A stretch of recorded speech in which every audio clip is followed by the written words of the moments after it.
Well, joining us live from Hampton Pool in southwest London is our reporter, political reporter Susanna Mendonça. Morning, Susanna. So Hi, why Riz. is government support on fuel bills for swimming pools drying up? Well, it's very much down to the cost of it. The government says it doesn't have enough money. It's having to row back on certain things. Now, I'm at, as you say, Hampton Pool. It's just next to Bushy Park. And looking at this swimming pool, there are people in the pool at the moment having an early morning swim. You can see the steam coming off the pool because, of course, it's cold. This is an outdoor heated pool. And that steam, of course, it takes a lot of energy to heat that, to create that steam. And that costs a lot of money, £1,000 a day to heat this pool at the moment. Now, this pool, like others, have been getting support from the government, but that ends in March. The new energy bills discount scheme, as you say, doesn't include swimming pools and leisure centres, and that's causing a lot of concern. I'm joined here by Munira Wilson, who's the Liberal Democrat Twickenham MP, who's tabled that early day motion calling on the government to change its tack on this, and then also Jane Savage, who's from the Hampton Pool Trust, which took over this swimming pool back in the 1980s when it was threatened with closure. Now, Jane, I'll start with you. Now, we know it's very expensive to run this pool at the moment. If you don't get that support from government, what financial impact will that have? It's going to be huge. Like many pools, we're an elderly pool. As you say, even with the government subsidy, we're paying £1,000 a day. So without it, the price is going to go up significantly.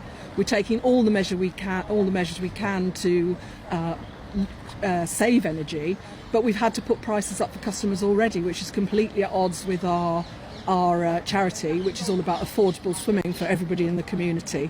So I think, we will be using our reserves, which completely wrecks our long-term strategy, which is to improve and refurbish the pool. Now, Munira Wilson, I'll bring you in here. Now, you put forward this early day motion. What difference do you think that will make?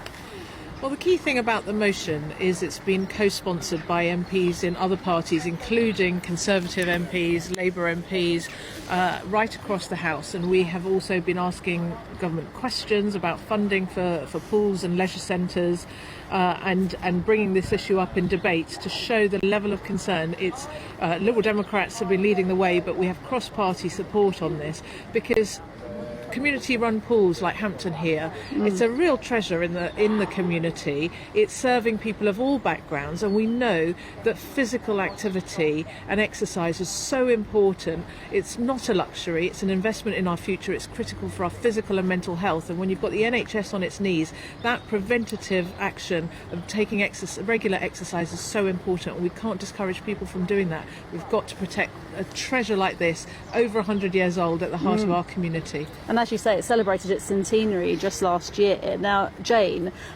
we have heard from some pool operators who are worried that actually we could see pools closing in London. Is that a possibility for this pool, or are we talking about other impacts upon you? I think, like most other pools, we're at risk. I mean, luckily we've got reserves, but as I say, we'd have to use those, and we will burn through them in no time, given the amount of energy that we use to keep the pool running.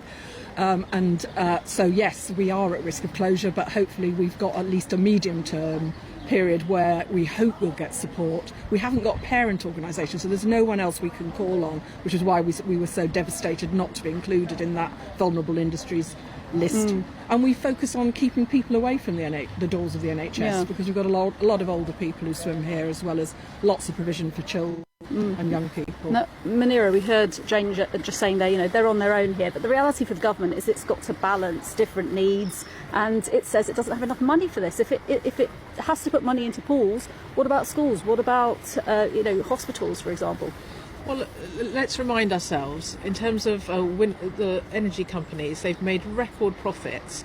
If we had a proper windfall tax in place that was actually properly taxing those unexpected profits, we could help more sectors like swimming pools and like leisure facilities. I think the real concern here is the lack of equity between the different sectors. And let's not forget, this government gave a tax cut to bankers in November. We should be protecting treasures like Hampton Pool.